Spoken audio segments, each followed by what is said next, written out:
Have you ever left a conversation or a relationship and thought, why does it feel like I care more than they do? Why am I always the one giving, fixing, checking in, but when I need something, it's crickets? Here's the truth. One-sided relationships don't always start one-sided. They become that way because you were taught to make yourself small and unavailable so that you can be seen as worthy. But here's the catch. The more you keep giving without receiving, the more emotionally starved you become, and you start calling that love. Try this. Write down 3 relationships where you feel emotionally drained. Now ask yourself, when I show up for them, do I feel peace or do I feel pressure? That answer really matters. Here's what's happening beneath the surface. When your needs go unmet for so long, your brain starts clinging to breadcrumbs and call it connection. That's not your fault. That's survival mode. You might have been praised for being low maintenance or not asking for much. But being easygoing at your own expense, that's not a badge of honor. That's a boundary break in disguise. Real talk.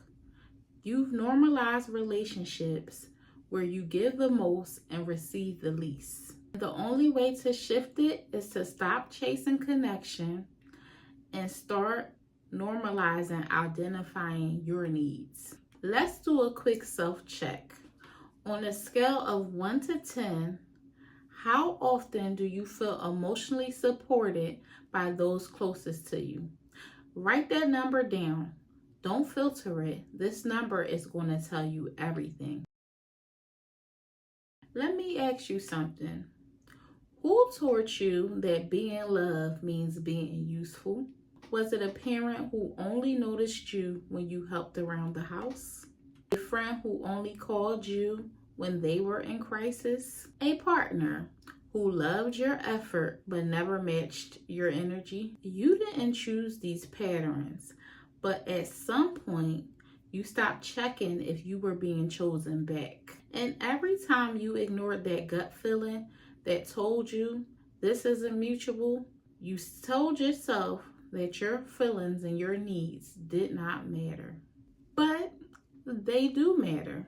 In fact, your needs are the blueprint for every kind of love that you deserve.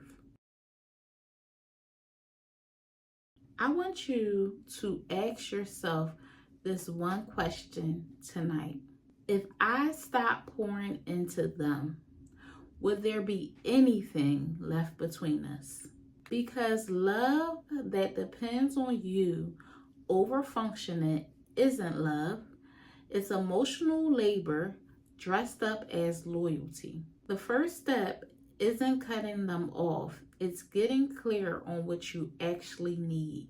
And then watching who's willing to meet you there. Here is a tiny action step. Write down 1 relationship that you feel like you could never rest. Then ask yourself, what am I afraid would happen if I stop showing up the way I always do? That's your clarity right there. In my next video, we're discussing emotional pressure and how it shows up when your needs are ignored and how it makes you question your worth. And if this message hit in the gut, you're not alone.